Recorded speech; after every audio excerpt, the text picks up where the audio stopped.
In the light off history ইতিহাসের আলো YouTube চ্যানেলে সবাইকে শুভেচ্ছা জানিয়ে শুরু করছি ঊনবিংশ এবং বিংশ শতকের উপনিবেশবাদ এবং সাম্রাজ্যবাদ উচ্চ মাধ্যমিক তৃতীয় সেমিস্টারের অত্যন্ত গুরুত্বপূর্ণ এমসিকিউ এর ভিডিও।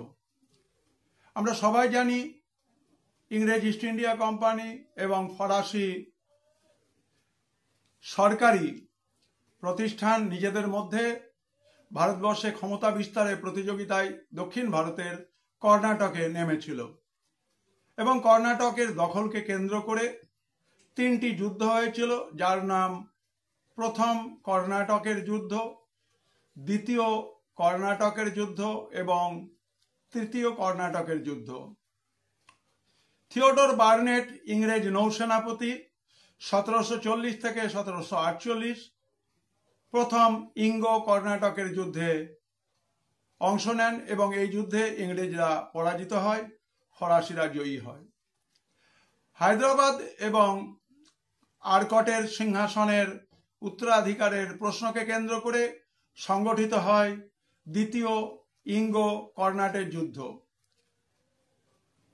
ইউরোপে অস্ট্রিয়ার সিংহাসন কার দখলে থাকবে সেই বিষয়কে কেন্দ্র করে যে 7 বছরের যুদ্ধ শুরু হয়েছিল 1756 থেকে 1763, এই যুদ্ধের প্রভাব ভারতে এসে পড়েছিল, কারণ প্রতিপক্ষ ইউরোপের প্রেক্ষাপটে ইংরেজ ফরাসি ছিল, একইভাবে ভারতের প্রেক্ষাপটে ইংরেজ এবং ফরাসি ছিল। আমরা দেখতে পাই দক্ষিণ ভারতের কর্ণাটকের যুদ্ধে, বিশেষভাবে তৃতীয় কর্ণাটকের যুদ্ধে ইংরেজ সেনাপতি স্যার আয়ারকুট এবং ফরাসি সেনাপতি লালির মধ্যে যে যুদ্ধ হয়েছিল তার পরিসমাপ্তি ঘটেছিল 1760 সালের বন্দিবাসের যুদ্ধে। এই যুদ্ধে ফরাসিরা ইংরেজদের কাছে পরাজিত হয় এবং একই সঙ্গে দক্ষিণ ভারতে ফরাসিদের সাম্রাজ্যবাদ বিস্তার এবং তাদের সাম্রাজ্য স্থাপনের স্বপ্ন চিরতরে বিলুপ্ত হয় এবং দক্ষিণ ভারত থেকে সরাসরিভাবে ইংরেজদের হাতে পরাজিত হয়ে ফরাসিরা গুটিয়ে যায়। প্রথম কর্ণাটকের যুদ্ধে যে গুরুত্বপূর্ণ দিক ছিল সেটা হচ্ছে সেন্ট থমের যুদ্ধ।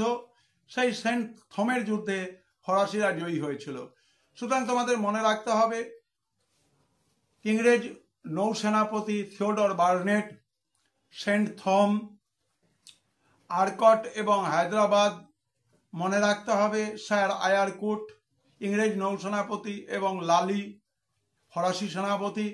1760 সালের বন্দিবাসের যুদ্ধ এবং 1756 থেকে 63 সালের মধ্যে ইউরোপে ঘটে যাওয়া সপ্তবর্ষব্যাপী যুদ্ধ।